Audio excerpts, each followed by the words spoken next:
Let's continue with our lecture on design of reinforced concrete structures. We are in chapter 3 where we are studying the behavior of reinforced concrete beam under flexion.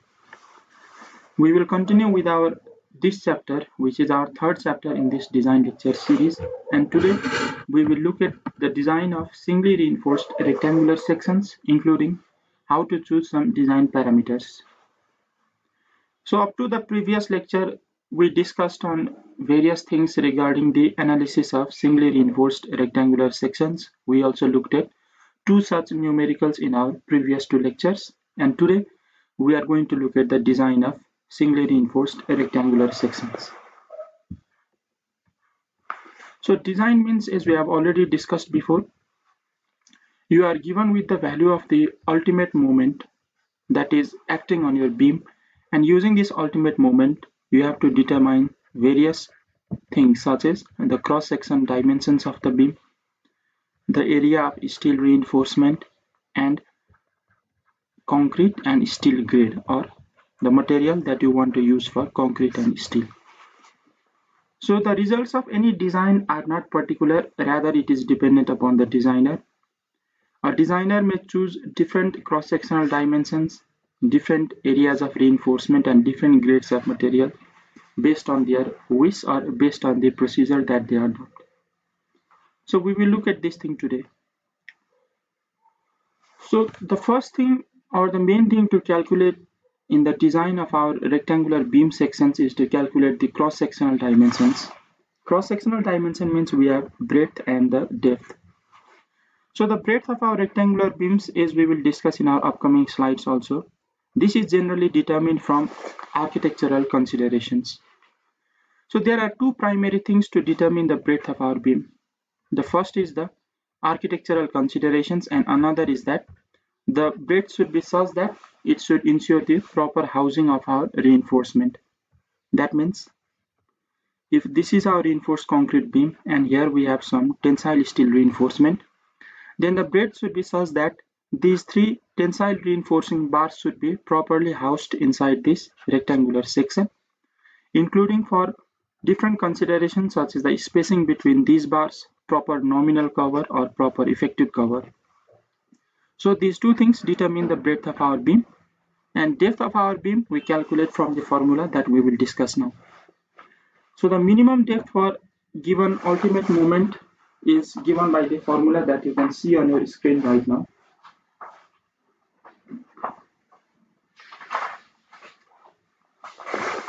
So we have the nominal capacity of the beam is given by this formula. We have derived this formula in our previous lectures also. If you cannot remember it, just browse through our previous lectures and you will find that we have already derived this formula. So the value of K2, which is a constant, is represented by this formula 0.36 Xu over D into J, and J is the lever arm coefficient, which is given by 1 minus 0.416 Xu.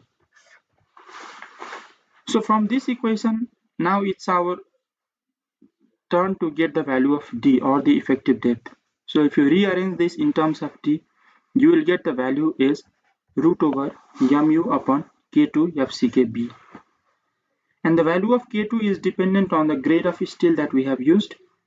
The table here represents the value of K2 for different grades of steel. 0.149 for mild steel, 0.138 for Fe415 grade, and 0.133 for Fe500 grade. So this is how you determine the depth of your rectangular section during its design. Now let us see some guidelines to assume the design parameters. These guidelines are primarily based on different codal provisions that we have. So our primary code of practice here is IS 456-2000, which is the code of practice for design of reinforced concrete. And we will also look at some provisions from IS 13920-2016. This is a code primarily aimed for the design and detailing of reinforced concrete for seismic provisions. Although there is a separate chapter we have at the very last lecture of this design course. There we have design and detailing for seismic provisions.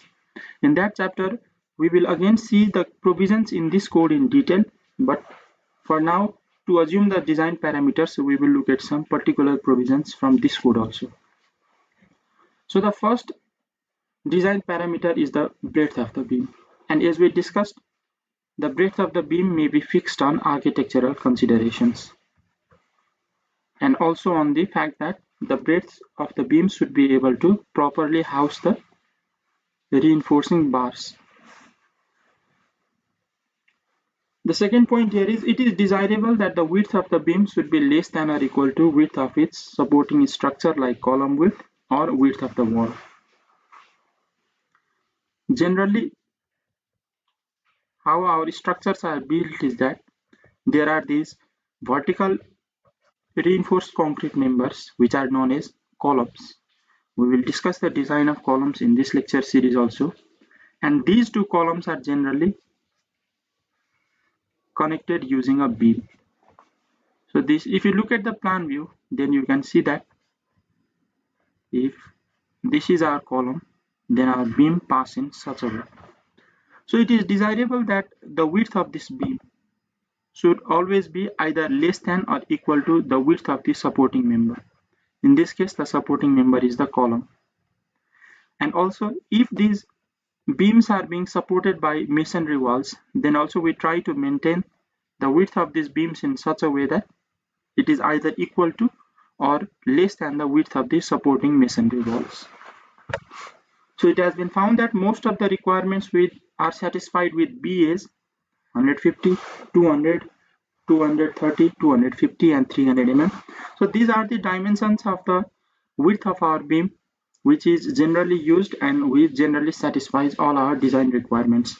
Although this 150 mm width is not used, our code IS 13920 also does not permit the use of width less than 200 mm, but generally these dimensions satisfy our design requirements. So there are three provisions from IS 13920 that I have listed here.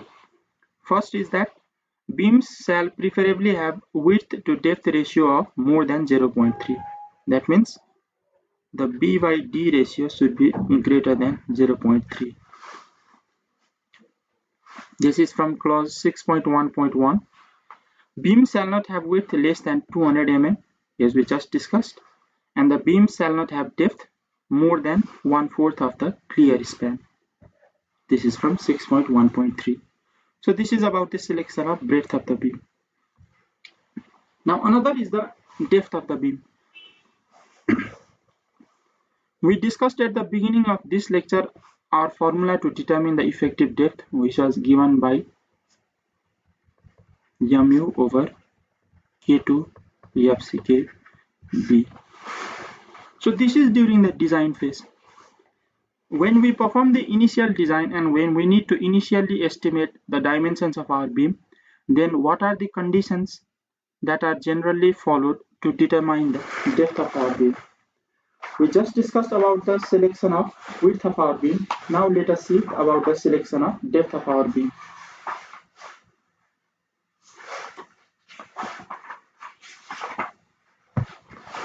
So the effective depth has the major role to play in satisfying. One is the strength requirements for bending moment and shear force, and another we have deflection of the beam. So effective depth should be sufficient so that it provides both the strength and satisfies the deflection requirement. The initial effective depth of the beam, however, is assumed to satisfy the deflection requirement depending on the span and type of the reinforcement. That means for the initial design, we always choose the effective depth of the beam from this deflection criteria. So what happens is that the explicit computation of deflection is lengthy and it is also laborious for normal building design. And also, the conditions of service loading and many other factors are not known with precision at design stage. So what our code recommends in this clause 23.2.1 is the code recommends the limiting values of span to effective depth. And the span to effective depth ratios provided in this code are generally assumed to satisfy the deflection criteria. So the vertical deflection limits may generally be assumed to be satisfied provided that the span to depth ratios are not greater than the values obtained as below. So this you will get in clause 23.2.1. So the basic values of span to effective depth ratios for spans up to 10 meter. If the spans of your beam is greater than 10 meter, then you have to perform a separate calculation for the deflection that you may get in your structure. But if the spans are up to 10 meter, you can use these values of span to effective depth. So for cantilever, the ratio is 7. For simply supported, the ratio is 20, and for continuous beams, the value of span to effective depth is 26. So in your case, when one end of your beam is continuous and another end of your beam is simply supported, then you can also take the average of these ratios in this way. So these are the values of span to effective depth ratios for spans of our beam up to 10 meter. Now these are the basic values. These values have to be modified considering the reinforcement that is present in your beam, and the value of these modification factors are also given in the same clause 23.2.1, which I will discuss in this slide now. First, let's look at those ratios were for spans up to 10 meter, but for spans above 10 meter, the values in A means our previous code, may be multiplied by 10 by span in meters, except for cantilever, in which case deflection calculations should be made.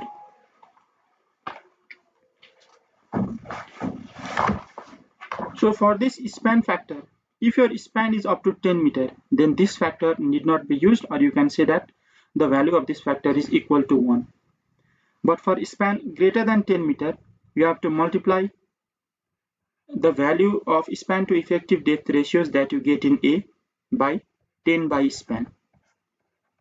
10 by span.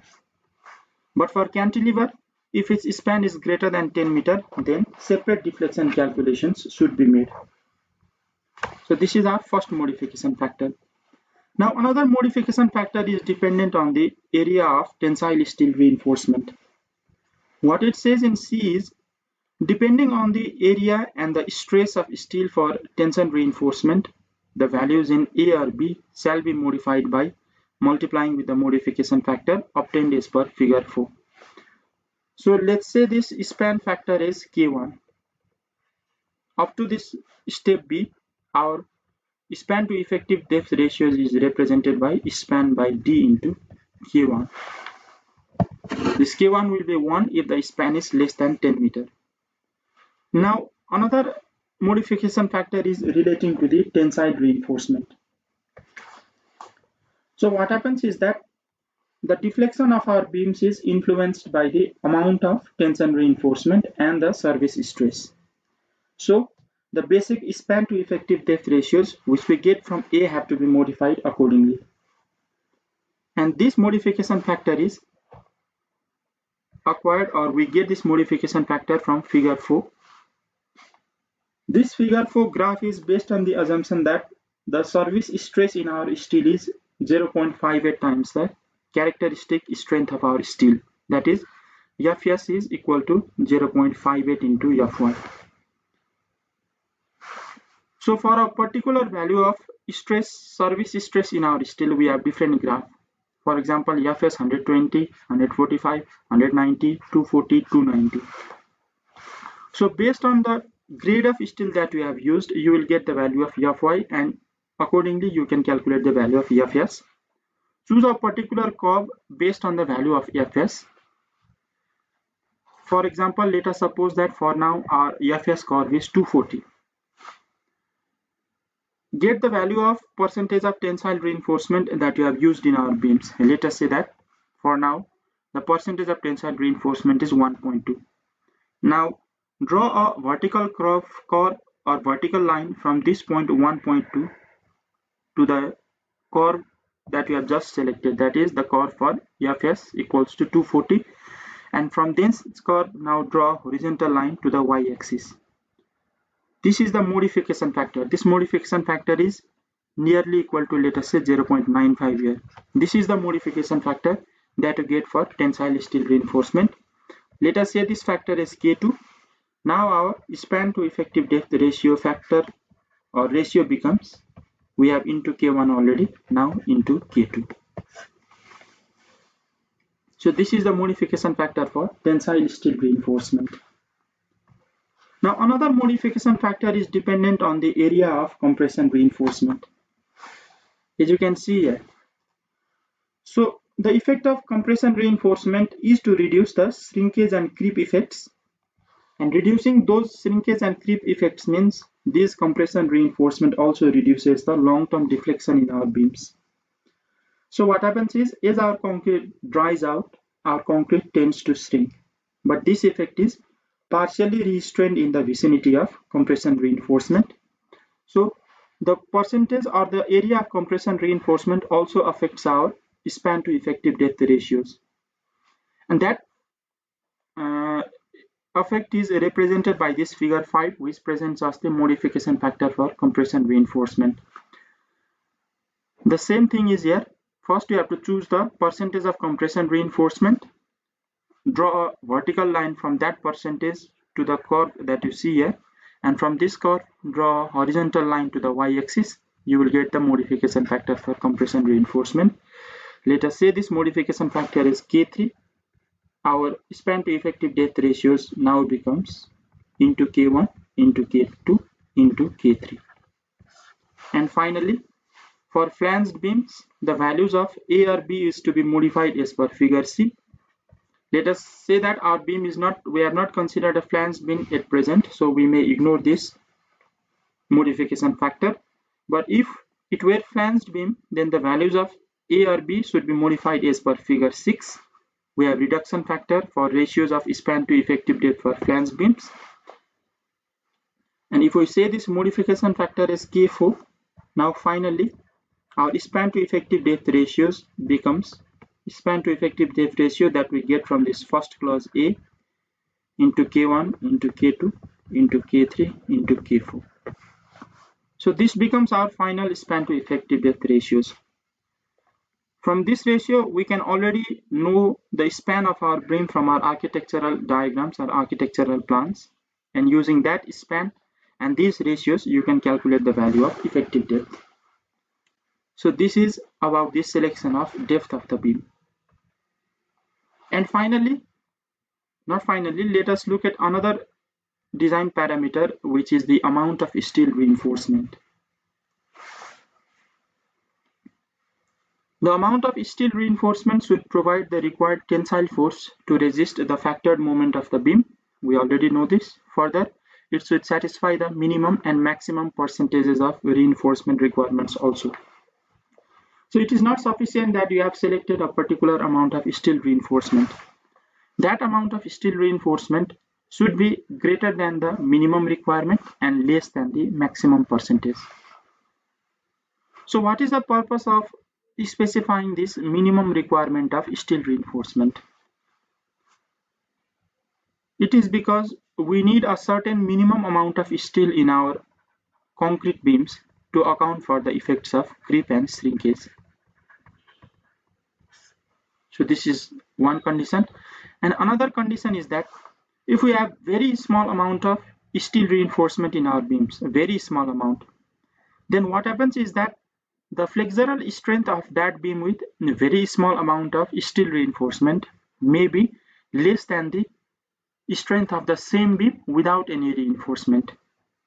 So it has been found that if we compare the flexural strength of our RC beams with a very small amount of steel reinforcement, then that flexural strength may even be less than the strength of our normal PCC beam.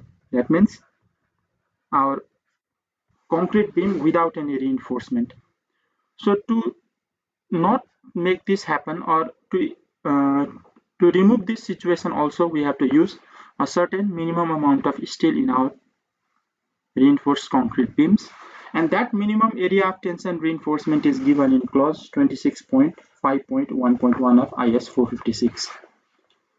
So in this formula given in this clause here, this AS is the minimum amount of steel reinforcement. So you can see here that this minimum amount of steel reinforcement is given by this formula, and in this formula we have here the grade of steel that is given by this Fy, the yield strength of our steel. From this formula, what we see that the minimum amount of steel is not dependent on the characteristic strength of our concrete. However, if we look at clause 6.2.1b of IS 13920, it gives a different formula for the minimum amount of longitudinal tensile steel, and that is given by 0.25 multiplied by root over FCK by Fy. Now we can see here that the characteristic strength of concrete is also present in the formula for minimum steel requirement. So you can use this formula given in IS 456 code.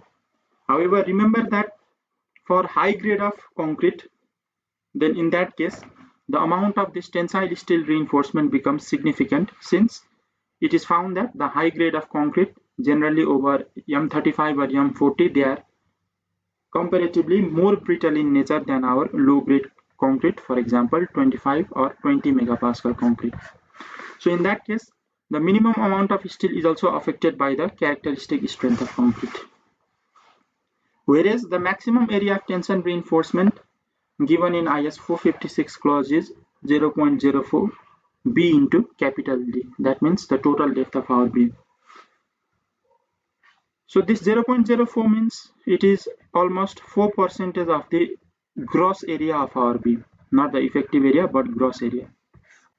So this 4% is also a very large amount. We generally do not use this 4% of steel, but this is our Codal provision.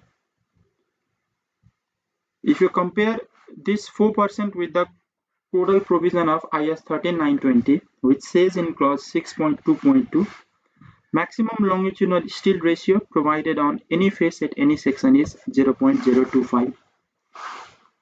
So this is 2.5%. This 2.5% is still a greater amount for beams. However, if you compare it with our IS 456 provision, now we have here lesser percentage of steel given as maximum longitudinal steel. Now finally, let's talk about the spacing of reinforcement. So before talking about this spacing of reinforcement, let us look at the cover that is designated to meet durability requirements. So IS code in 26.4.1 says is that nominal cover is the design depth of concrete cover to all steel reinforcement including links or stirrups. It is the dimension used in design and indicated in the drawings. It shall not be less than the diameter of the bar. So table 16 in IS code gives us the nominal concrete cover based on the exposure conditions. So for mild exposure, which is the normal case, the nominal concrete cover should be at least 20 mm. The nominal cover should not be less than 20 mm. And as the exposure becomes severe, from moderate, severe, very severe, or extreme, the nominal concrete cover increases as the exposure becomes severe. So this nominal cover is based on the durability requirements, and this gives us the minimum value of nominal cover of normal weight aggregate to be provided for all reinforcement. However, for column sections, our nominal cover is taken a minimum of 40 mm, and the nominal cover becomes even greater for the case of our footing or foundation. We will discuss this cover as we discuss the design of these elements, but for beams and for mild exposure, our nominal cover should be at least 20 mm.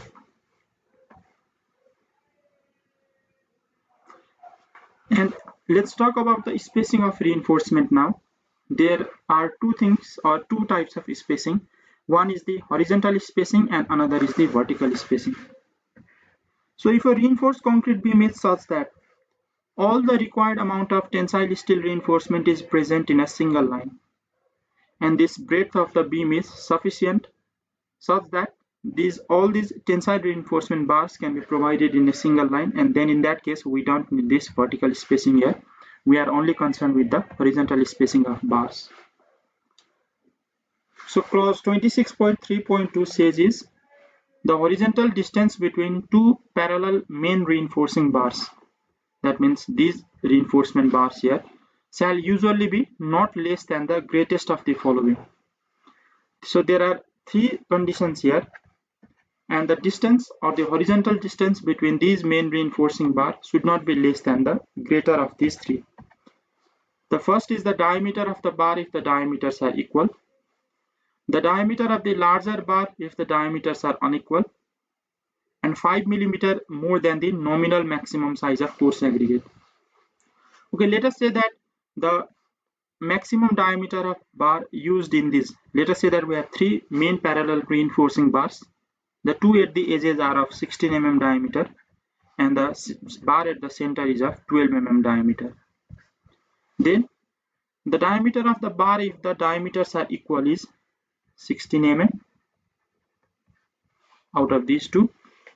Again, since the diameter of the two bars are unequal, we will use the larger diameter 16 mm for number B also. And for number 3, 5 mm more than the nominal maximum size of coarse aggregates. So the nominal maximum size of coarse aggregate that we generally use is 20 mm. So this 20 mm plus 5 mm means 25 mm. Now this three condition gives us three values: 16 mm, 16 mm and 25 mm. So the spacing between our reinforcement bars should not be less than the greater of these three. That means the horizontal spacing of our bars now should not be less than the 25 mm. So this value of ESH should not be less than 25 mm. So in this diagram, let me say one thing. If we have these two rows of parallel reinforcing bars here, then we have to calculate the centroid of these reinforcing bars. Let us say that all these diameters of 6 bars are equal, then the centroid of our reinforcing bars lies at a distance at the very half. That means this is equal to this here. So this becomes our centroid of longitudinal reinforcing bars. And when you have to calculate the effective depth, you have to calculate the distance from your extreme compression fiber to this centroid of longitudinal bars. This will be the value of our D here. And let us look at this number C now, where there are two or more rows of bars. That means such a case, the bars should be vertically in line. These are vertically in line, and the minimum distance between the bars should be 15 mm, 2/3 the nominal maximum size of aggregate or the maximum size of bar, whichever is greater. Now let us talk about this USB here. Again, there are three conditions to choose from. One is 15 mm, another is 2/3 the nominal maximum size of aggregate. That means 2/3 into 20, which is 40/3, and this comes out to be 13.33 mm. And the maximum size of bars, let us say that the maximum size all of these bars is 16 mm. They all are equal in diameter. Now our vertical spacing should not be less than the greater of these three. So the maximum values here is 16 mm. So our vertical spacing should not be less than at least 16 mm. So this is about the spacing of reinforcement bars. Now we have studied everything regarding the analysis and design of our reinforced beam sections here. Let us go through some steps in a quick manner regarding the procedure for proportioning of sections for given loads. So this is regarding the design of singly reinforced rectangular beams. First, assume suitable concrete and steel grade. Fix the beam width based on the architectural and other considerations. Then calculate the effective depth of your beam, which is given by this formula here, as we discussed. Now round off the value that you get in 3 to approximate or to the next 50 mm. For example, if you get this effective depth, a value of 163 here, then by rounding it off to the next 50 mm, out of the effective depth is 200 mm. You cannot round it up to 150 because that will be less than the required depth. Let us assume that our effective depth is 200 mm. Assume the diameter of bar and calculate the effective cover. Because you need the diameter of bar to calculate the effective cover, assume any diameter of bar that you want to use. Generally, these 12, 16 or 20 mm diameter bars are sufficient in our normal residential buildings. Now determine the total depth. Once you have got the value of effective depth and effective cover, you can calculate the value of total depth by adding effective depth and effective cover. Check whether D by B ratio is within the range of 1.5 to 2. So as we discussed during the selection of our depth, we saw that IS code 139020, what it says is that the ratio of the width to the depth of our beam should be greater than 0.3. So if you reverse this, then you can say that the ratio of the depth and to the width of our beams is represented by 1 by 0.3. So this is the normal range that you can check for. Now finally, what will be the adopted effective depth calculated? That is given by the total depth that you get from step number 4 here, minus clear cover, minus the diameter of stirrup, and minus the diameter of main bar over 2, assuming that the bars are accommodated in a single layer. So how do we get this? Let us say that we have 2 hanger bars here in compression zone and we have 3 tensile reinforcing bars, and this is our stirrup that is used in our beam here. So now the effective depth is given by this total depth minus the clear cover minus the diameter of this stirrup or link minus half of the diameter of these main reinforcement bars.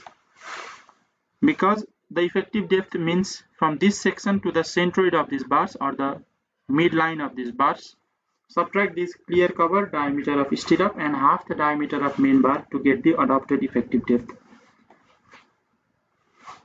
Calculate the effective span of beam, which is given in clause 22.2. We will discuss about this effective span at the very end of this lecture. And using the effective span and the considered loading, calculate the factored bending moment acting on the beam.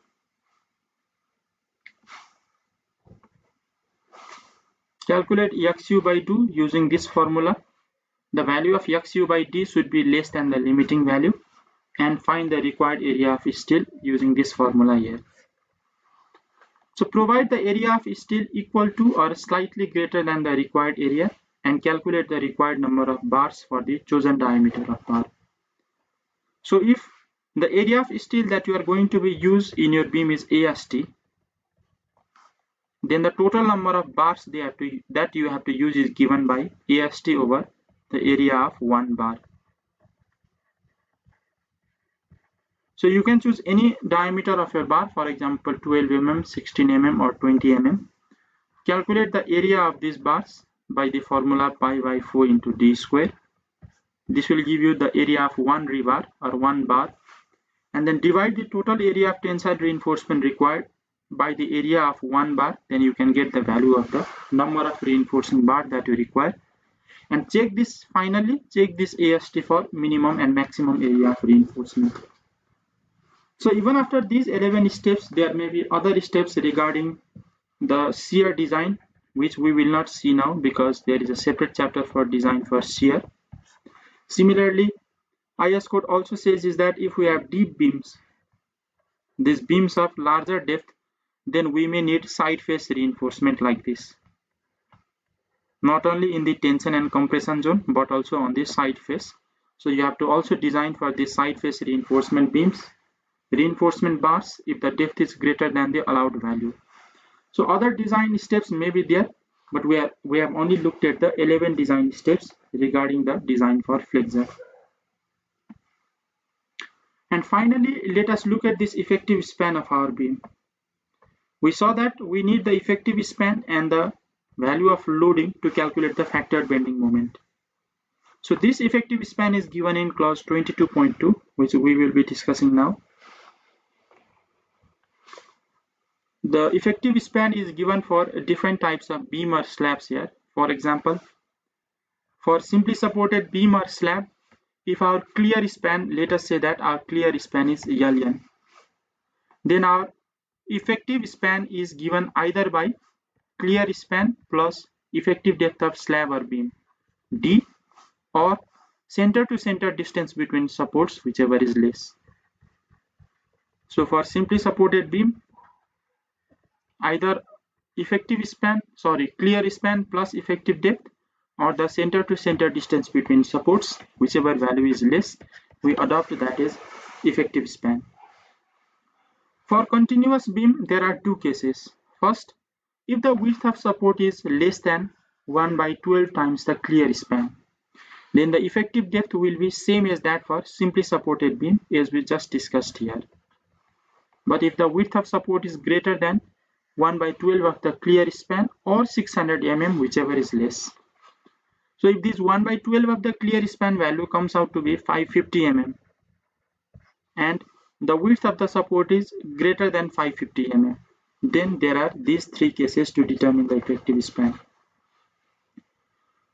So for a continuous beam with end span with one end fixed and the other end continuous, or for intermediate spans, the effective span is the clear span between supports. For end span with one end free, this was one end fixed here. For end span with one end free and the other end continuous, the effective span will be clear span plus 1 by 2 effective depth of the beam. That means Ln is clear span plus d by 2, or clear span plus 1 by 2 width of the discontinuous support, whichever is less. And finally, in the case of spans with roller or rocket bearings, the effective span is the distance between the centers of bearing.